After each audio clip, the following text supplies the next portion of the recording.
Welcome to the Asheville View. I'm Aisha Adams, and today I'm here with my friend Michael Hayes, and we're going to be talking about Umoja Health and Wellness, Justice Collective, and a few other things. So, how have you been?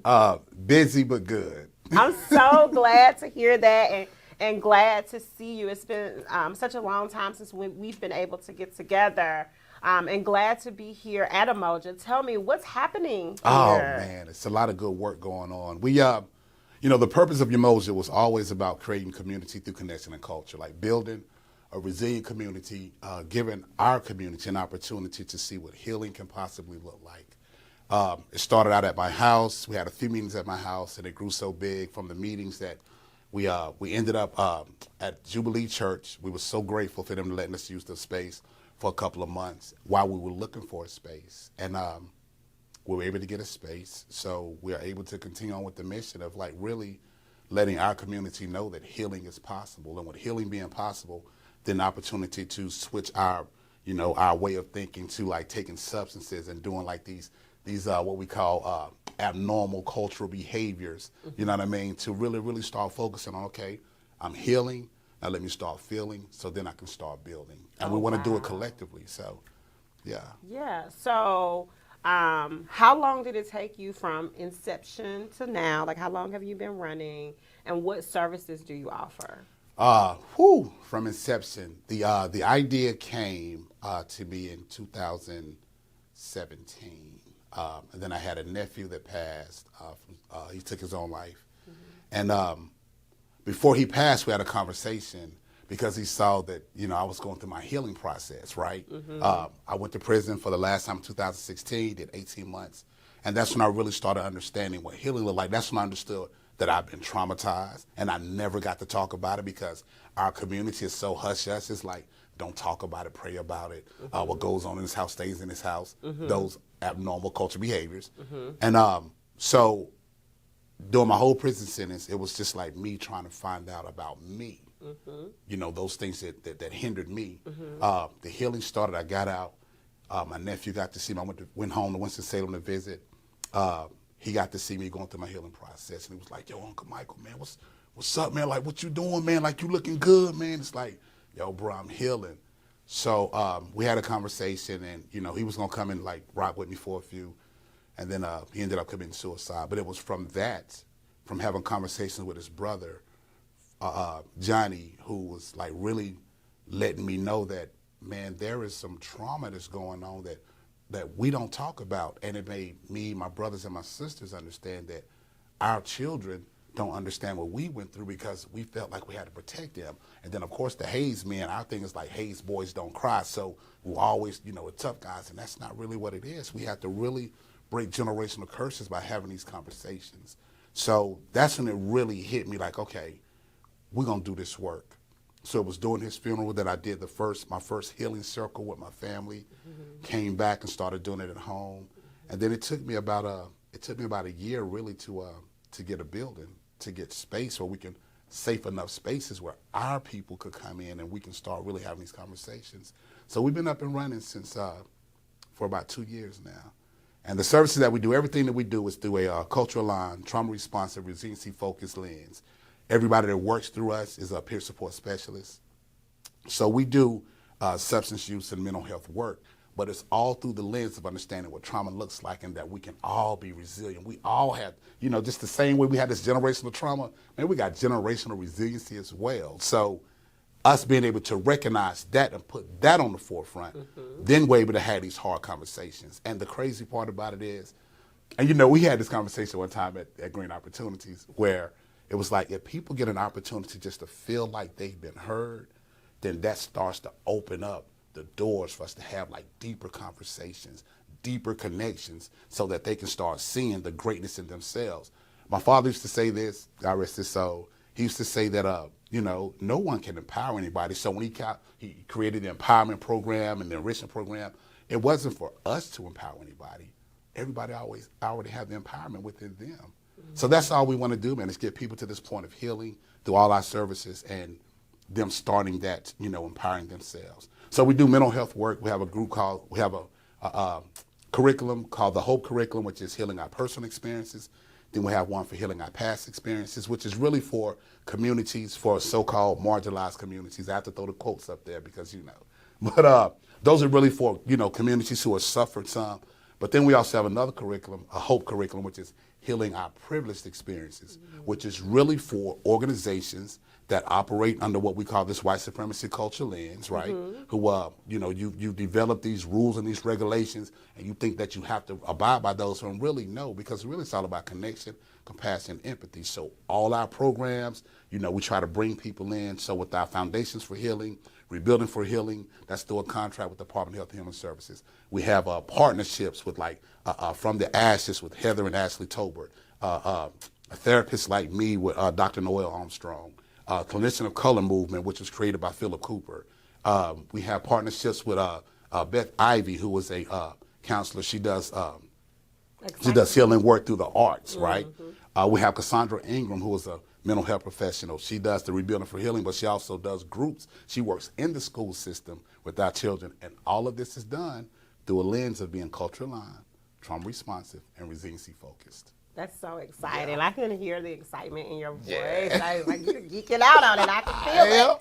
So I just want to ask you, there are so many brothers. You're very popular here in Asheville. Like, people know you. Yeah. And so I really want to say, we talk about healing. I feel like healing has become such a buzzword. And so I really want to hear from you, how does somebody who's watching this truly understand, do I need to be healed? And really, what is healing? What does that really mean? Right. Ms. Adams, I'm going to share this with you. Before we even get to the healing part, most people have to get to the understanding that they've been traumatized in some way. Trauma can show up, and you think it's just an everyday normal thing. My sons play for the Asheville Extreme, and I was having conversations with some of the other parents there.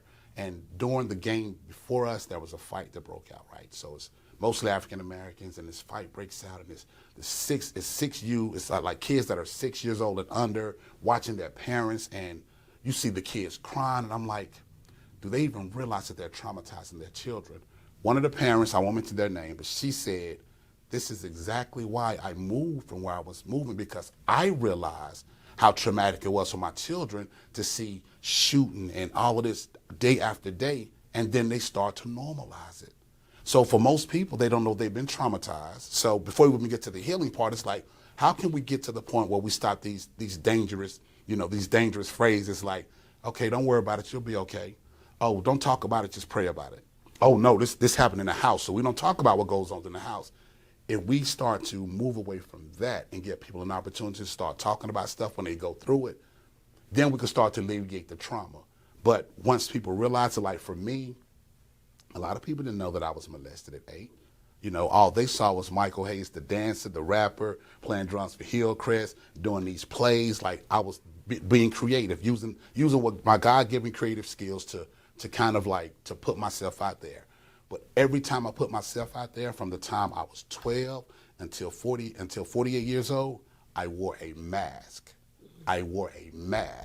And substance use, alcohol, drugs, I used to use that just so I could feel normal and so that I can keep this mask on. But it wasn't until I was able to take that mask off and look at myself in the mirror and say, you know what, man, something's got to change.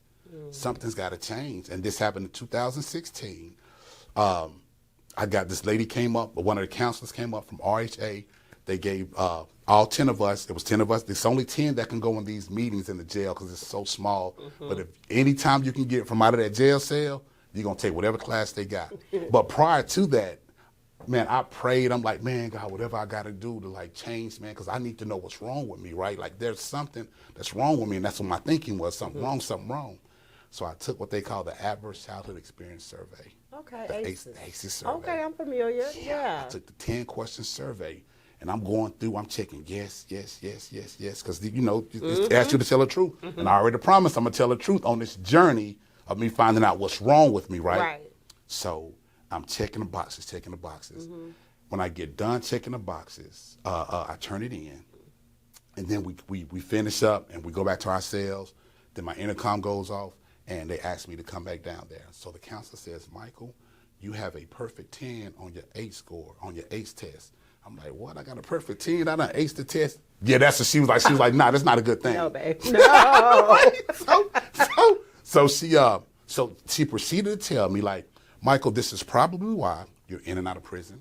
It's probably why you have these substance use issues. It's probably why you have these anger issues. And it's definitely why, no, she said this. She said, this the kicker. This is the one that got me. She said, you're probably going to die 20 years early because you have yet to even acknowledge or even talk about this. She was right. Oh, if you look at the ACEs survey, for ACEs that are not that have not been addressed, then it causes you always in fight or flight. So I'm always in fight or flight.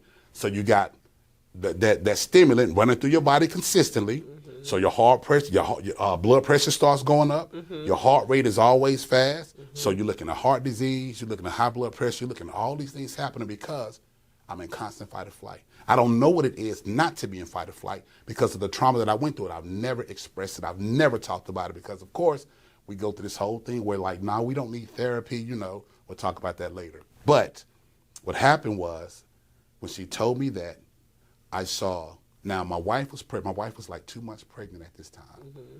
And so I got 6 boys, right? Mm-hmm. I got 6 boys. So I knew this one was going to be a girl. I'm like, man, that's my daughter. I know I'm going to have a girl. I know I'm going to have a girl.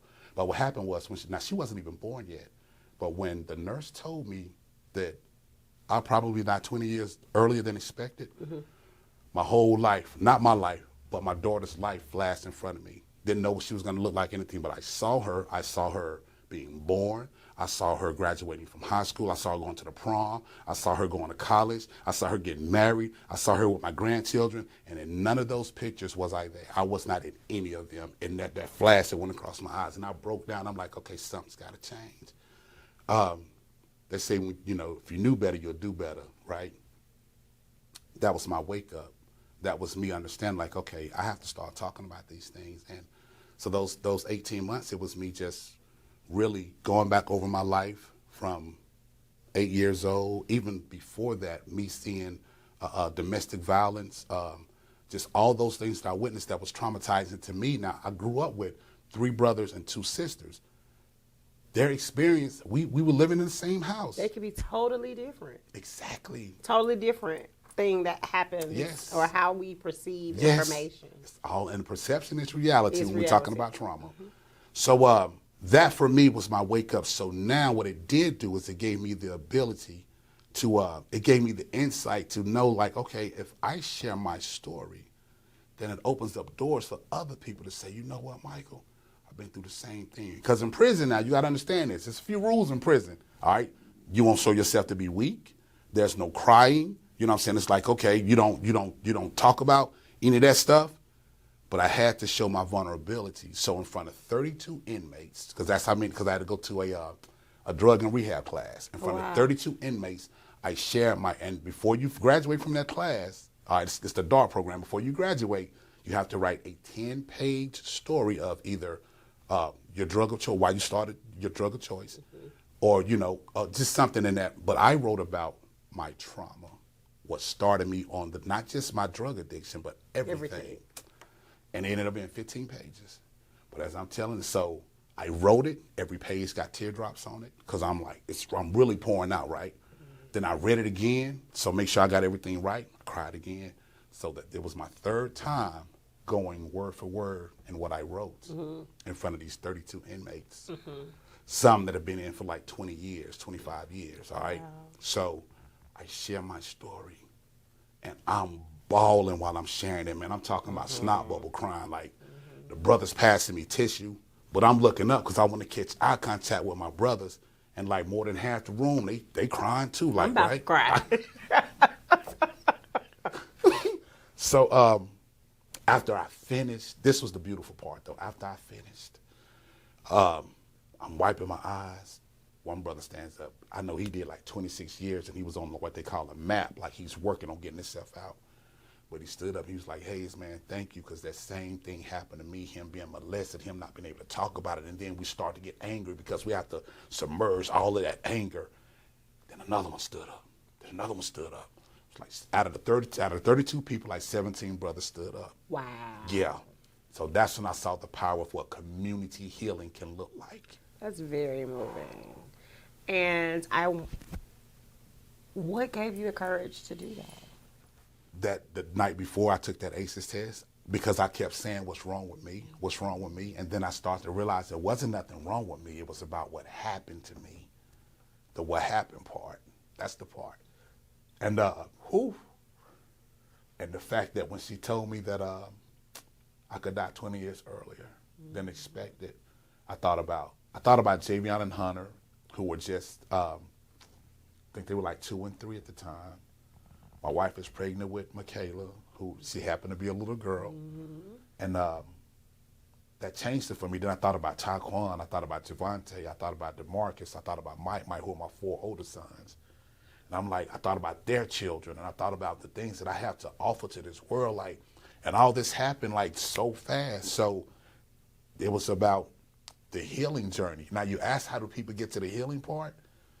If I wasn't allowed to be vulnerable, right? First in front of the 10 fellows that I took the ACEs test around, but then those 32 other brothers in prison, if I wasn't allowed to take that journey, and there was things that were building up to that, but if I wasn't allowed just to be like, okay, let me be vulnerable in front of them in this isolated space, then how can I do this in the world? And the strength came really, and I'm gonna tell you, the strength came because we were a community. Like it's a trip when you in prison and you have to rely on other people. Like we all eating our swoles together. Like, so it becomes a brotherhood. So it becomes easy to form a connection, and it became easier because of that connection for me to tell my story to these brothers. Wow. Yeah. That's amazing. Bruce Browder said this, and we were on our way to do a resiliency training, and I say this every opportunity I get. Without vulnerability, there can be no connection. Without us willing to be vulnerable, without you able to listen to me share that, and you have some empathy for me, that made a deeper connection for us because we allow ourselves to be vulnerable. If we don't, we're going to keep going in the same cycle. It's so interesting to see your transformation and how you're moving through community, and rumor has it that you might be running for mayor. Yes. And well, I'm going to tell you why. So I'm getting with my team. We are really thinking about it. My whole campaign is going to be based on transparency, accountability for a resilient community. Do you know what resilience really is? Resiliency is us being able to go through hard things, like life is hard, the pandemic is hard, like it's so much divisiveness now going on.